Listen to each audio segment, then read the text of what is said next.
Hi, everybody, and welcome to another edition of FAQ, Faith and Quarantine. Each night we spend a little bit of time thinking about a part of the Bible that can help us live well during this time of lockdown.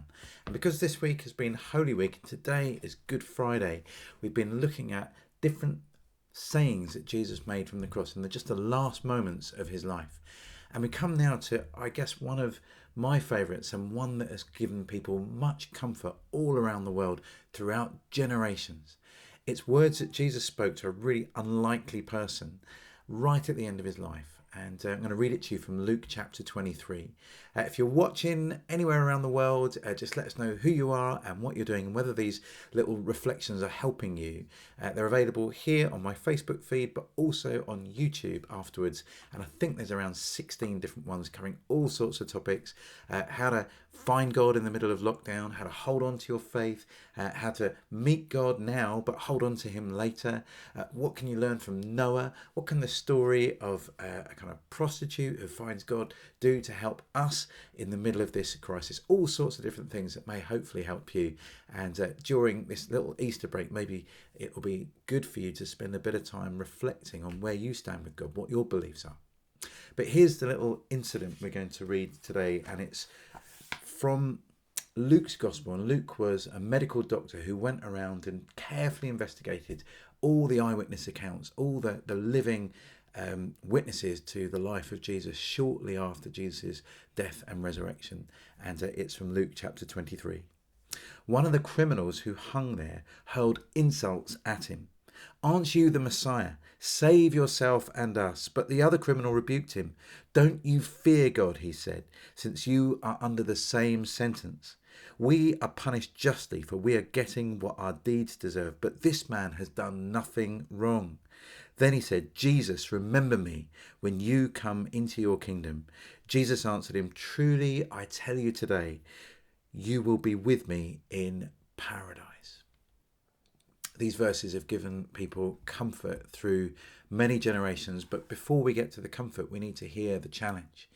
There were two criminals crucified either side of Jesus, and crucifixion was just the most horrific form of execution that the Romans could think of. It was designed to be long and painful and public. It was public to show people that it was stupid to resist the Roman Empire, that you would just be pinned to a cross, stripped naked, and die an excruciating slow death for everybody to see. And either side of Jesus, these two criminals, one criminal uses his last breaths to shout curses at Jesus. "Aren't you the Messiah? Save yourself and us." It's a really strange thing for someone to say to Jesus right at the end of his life. Every breath when you're on the cross is incredibly painful because you've got to pull up on your spikes or push down on the nail on your feet in order to breathe out and to get any words out. And so imagine you're in the middle of a 300 pull-up gym session. Every exertion is painful. Every word is difficult to get out there. And yet this man uses his last moments to curse Jesus. I find this really challenging. Many people say to me, "Oh, Chris, I don't care about religion. I don't care about God. And even if I did, when I come to the end of my life, when I can make a deathbed confession." Well, here is a man at the end of his life, and he's not making a deathbed confession. He's making a deathbed curse. He is using his last moments to spit hatred at Jesus. I find that frightening. Don't put off a relationship with God until your last minutes, because you might not be in a good state of mind to do the right thing. Second thing I hear as a challenge in this man was literally meters away from God, and yet he completely missed him. It's possible to be really close to Jesus and yet miss out on who he is and what he's come to do. It's possible to be within the orbit of Christians and churches and spiritual things and yet not know God. I find that challenging because, my professional life involves me working for a Christian charity. I'm part of a local church. I've been in leadership of a church for many years. It's possible that I've been orbiting Christianity but not actually knowing Jesus. And this passage says you can be physically so close to Jesus and yet spiritually millions of miles from him. And that is frightening, isn't it? We need to be sure of where we stand with God. and don't think physical proximity is the solution. So one of the criminals uses his last moments to curse Jesus, but the other has a really different response and gets the most comforting, encouraging words you could possibly hope for. And these are the words that I hope will give you some comfort too. The other criminal rebuked him. "Don't you fear God," he said, "since you are under the same sentence. We are punished justly, for we are getting what our deeds deserve, but this man has done nothing wrong." There's a note of truth and challenge there, isn't there? Calling this guy out for his views. Don't you fear God, since we are under the same sentence. Some people have said that the coronavirus is a great leveller, and there's some truth in that. It doesn't matter whether you're Tom Hanks or Boris Johnson or Idris Elba. You could be rich and famous and beautiful and still succumb to this thing. In one sense, the virus is no respecter of persons. It doesn't matter about your wealth or your fame. You could be homeless, you could be a movie star, and yet still this coronavirus can get you. At another level, it's not a leveler at all, because the people that are most exposed to it and most in danger of being seriously harmed by it tend to be older people and people with underlying health conditions. And also the people that are getting lots of exposure are the people that are doing the most to help, so doctors and key workers. So at another level, it's not a leveler at all. But what is happening to both Jesus and these criminals is that both of them are near death. Both of them have been punished, whether justly or unjustly. Both of them are in an execution situation. And only one of the criminals recognises their fate and realises now's the time to do something about it. He says, "This man has done nothing wrong, but we are getting what our deeds deserve." If you read the rest of this story, Jesus is criticised for not liberating Israel from Roman rule. The Jewish leaders and people of the day are taunting Jesus, mocking Jesus as he dies, because he wasn't the kind of saviour that they wanted. They had a standard. This is what we want a saviour to do, Jesus, and you fell short. We reject you. Even though just a few days before, the whole city of Jerusalem was out singing and welcoming Jesus in. And we celebrate that in Palm Sunday, when Christians remember that they put palms in front of Jesus and coats in front of Jesus, and Jesus rode into Jerusalem on a donkey, and everyone cheered him because they thought he was going to liberate them. He's going to save them from what the horrible power of the Romans. And because Jesus didn't measure up, he seems to be being rejected. But in this story, you also get the Romans who mock him, that he isn't the kind of king they were after. This is the King of the Jews. They put underneath Jesus's cross as a little political satire, like a little cartoon mocking Jesus even as he hangs there. And so for the Romans, Jesus wasn't the king they were looking for. They had a standard. A king is a mighty king with great power and majesty and military might. And Jesus, you've fallen short, so we reject you. But this man, this criminal, instead of measuring Jesus up against his standards and saying Jesus has fallen short, this man uses Jesus as the standard. This man has done nothing wrong, but we are being punished justly. So if Jesus becomes the standard, if you compare your life with that of Jesus, have you loved as Jesus loved? Have you loved God? Have you loved neighbour as Jesus loved? Because if we haven't, we've all fallen short, and we realise we need Jesus to be our saviour and to be our king. And this man recognises two things about Jesus. He recognises him as king, and he asks him to be his saviour. Firstly, the king. Jesus, remember me when you come into your kingdom. So this Jewish criminal recognises that Jesus is the king, and he's about to come into his kingdom. When? Well, when is Jesus going to become king? Remember me when you come into your kingdom. Did this guy on a cross think that Jesus was about to be rescued, that he'd be extracted from the cross by his followers on like a military invasion that takes over from the Romans, liberates Jesus, installs him as king? Is that what he thought was going to happen?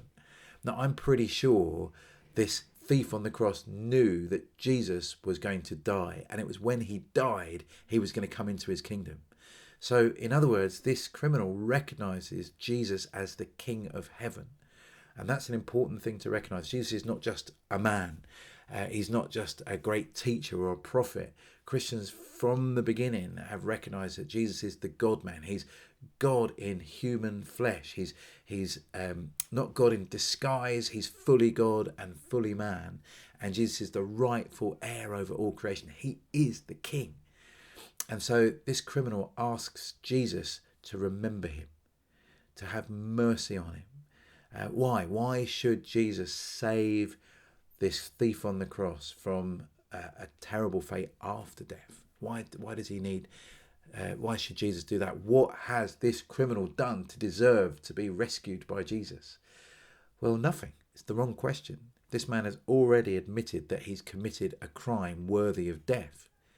But he's asking not because of any good deed that he has done to be remembered, but he's asking Jesus to have mercy on him because of what Jesus was doing. Jesus is the King of heaven, but he's also the Saviour of the world. And he is dying for the sins of the world so that all of us, whether we're a criminal guilty of a capital offence or just an ordinary person that's fallen short of God's standards, all of us need to recognise Jesus as King and to ask for his mercy as Saviour. And then these are the words that have given comfort to so many people for so many generations. Jesus says to this convicted criminal who's fessed up to his crime and is begging for mercy, "Truly I tell you, today you will be with me in paradise." Those words are incredible comfort to a man that's dying. And boy, in this time where we're seeing those numbers of people dying, going up and up with the global fatalities, it seems that death is in our minds all the time. It's keeping many of us awake. It's scaring us about ourselves, but also about those we loved. Is there any hope beyond death? And Jesus says, no, truly, I tell you today, you will be with me in paradise. Jesus is predicting that this man, promising that this man has a life beyond the grave with him in heaven or paradise or the new heavens, the new earth, whatever language you want to use here. It's a beautiful picture. And you need to hear this. This is not a cheap pie in the sky when you die kind of offering. Because this man, this criminal, his life's about to get a lot worse. Some people tell you, oh, become a Christian and you'll be healthier and wealthier and everything will just work out. That is not the promise of the Christian faith. Even for this man, even for this criminal, his life got a lot worse after he recognised Jesus as King and asked for mercy as Jesus' Saviour. Because in the next few hours, he's going to have his legs broken. That was a deliberate ploy of the Roman soldiers, because if you break someone's legs, they can't push up and then breathe in and out. It was a way of speeding up death by asphyxiation. Break their legs and they can't gasp for air. And that was an awful experience. And being a follower of Jesus, someone who recognised who Jesus was, didn't insulate this person, this criminal, from that fate. But the promise of Jesus gave this man something to cling to in the middle of the pain. And that is a precious and wonderful thing. Friends, with many of us thinking deeply about our own life and death, these are the words I think that we all need right now. That there is hope. That this hope is not based on a myth or a legend. It's based on history. These things really took place. Jesus really did live and he did die and he did promise this man life beyond the grave. And when we get to Easter Sunday, we'll know that Jesus didn't just die, but he raised from the dead. He was dead and then he was alive. He was resurrected as a proof that there really is life beyond death. Death is not the final thing. And maybe we'll reflect on that a little bit next week when we continue our FAQ series. So wherever you are in the world, whatever your circumstances, I'd love you to know this kind of hope, that there is a way to not be afraid of death. And if you're not afraid of death, you can then give your life away in service to other people. You can find ways that we can not just live for the hoarding of resources and holding on to our time, but we can give ourselves away towards other people, towards particularly vulnerable people. We can be brave and courageous in acts of service because we know we're loved by God. We then have the power to love our neighbours. And that's the call of the Christian faith, not just to be a kind of get out of hell free card, if ever I come to die, I'll be okay. No, the whole point of the Christian faith is that we love God and he's shown his love to us, and then we show our love to neighbours. And I'm very happy to dig into that if you'd like to talk some more. I hope these have been helpful. This week we've done a whole series on Jesus' last words from the cross, and next week we're going to return to FAQ as normal as lockdown can be, and we're going to continue to explore people and stories in the Bible where people have had to self-isolate or have lived in lockdown or have lived with disease or fear or disaster, and finding out how they lived and how they trusted God and what lessons we can learn for how to live well in lockdown.